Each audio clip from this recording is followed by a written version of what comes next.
research, we found that the Great Pacific Garbage Patch filled with plastics will affect us greatly.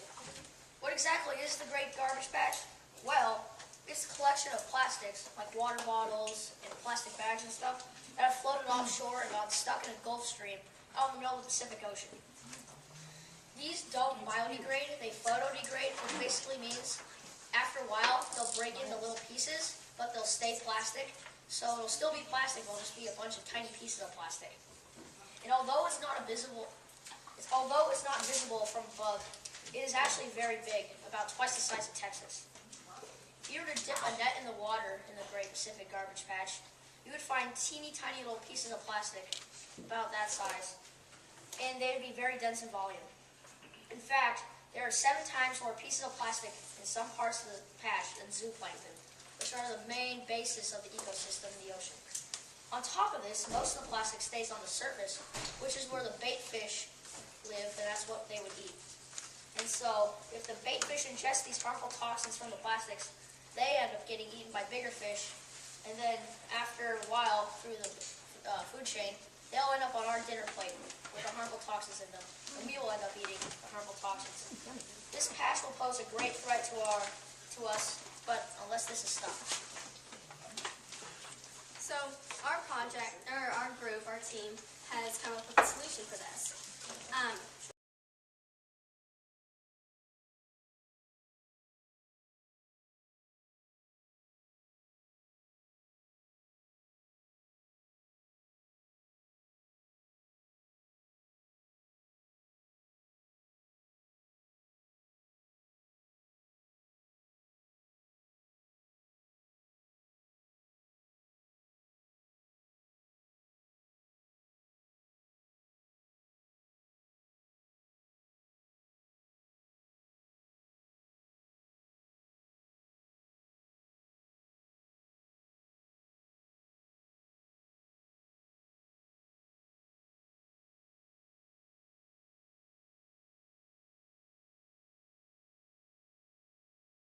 One big document, okay? So you're going to come up with what should be part of the portfolio. You got it? Does Mr. Jane have to do too? Mr. Jane does too, and the mentor, yes, and Prithvi has to also. We're putting a skit on the Have a good day. right? Our pictures will be taken of trash, and our Daily Pilot, Orange County Register, LA Times, whatever article. So we'll have a whole multitude of things on that disc. And the other things, we'll talk about it, and you guys will write up. And that's what Blake's going to be doing with Andreas and Colin. Okay. That's it. Any question, guys? No. Nope. All right. This meeting's adjourned.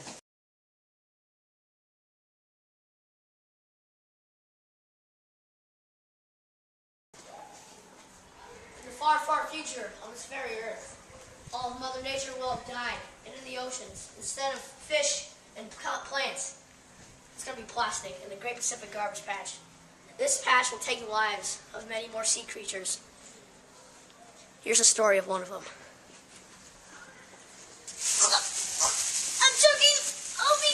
Get it out! I'm gonna die!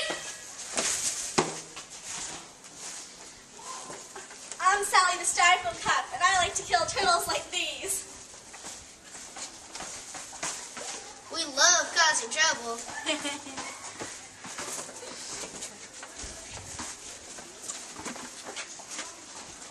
What a bad, bad world this is. It's called biodegradable plastics. Woo! It's made out of cornstarch, soy starch, and plant starch. And the thing about it is, not only does it help the environment because it'll go away after a certain amount of time, but it'll also help you because it'll keep the plastics out of your system and out of everyone's system in the whole world.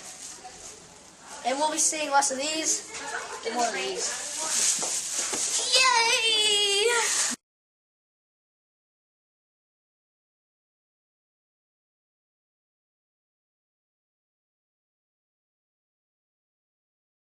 Going. Well, here we are on Marine Avenue in Balboa Island.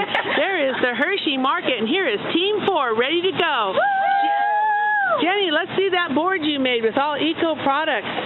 USC, Quicksilver. Emily, let's see that clipboard. Sandy, some more products. Hey, we're ready to roll. Thank you. And off we go on this rainy day dedicated to making the project a go. Signing off, it's now the... We're doing a project sponsored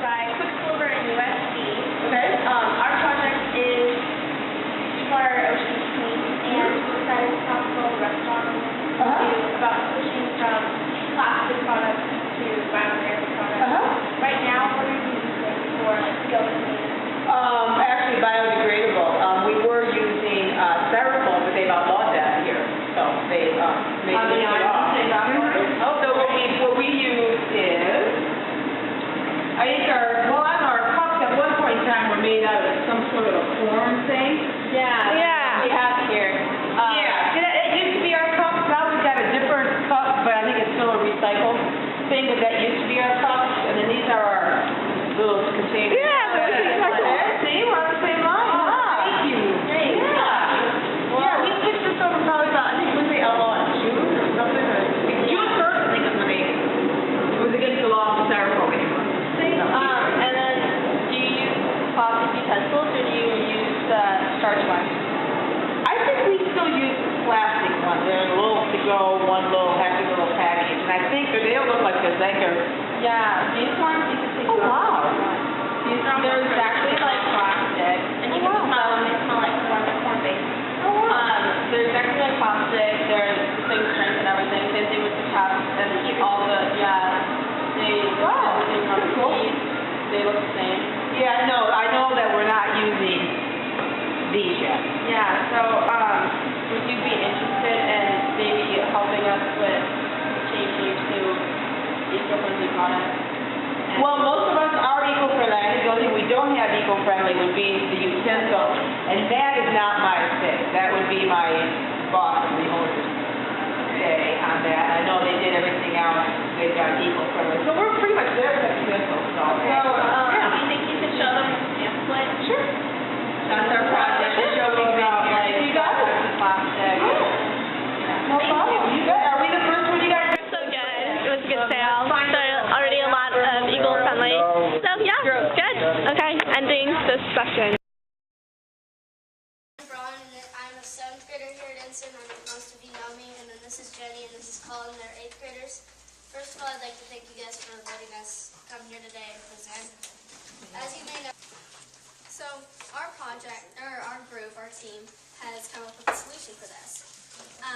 We found out about these utensils that are made out of corn and like starch and such, and these dissolve back into the environment after a certain period of time and still have the same characteristic as plastic utensils.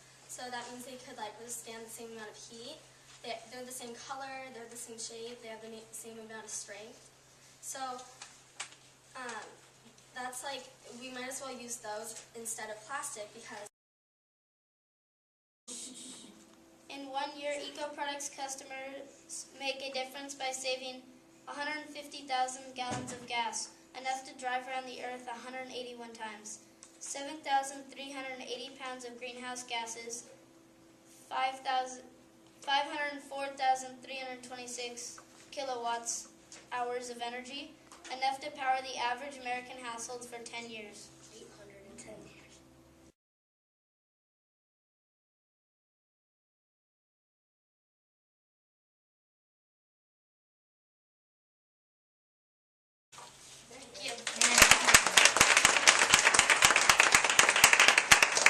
Would you guys be interested in going to the Harbor Council meeting that has all the principals?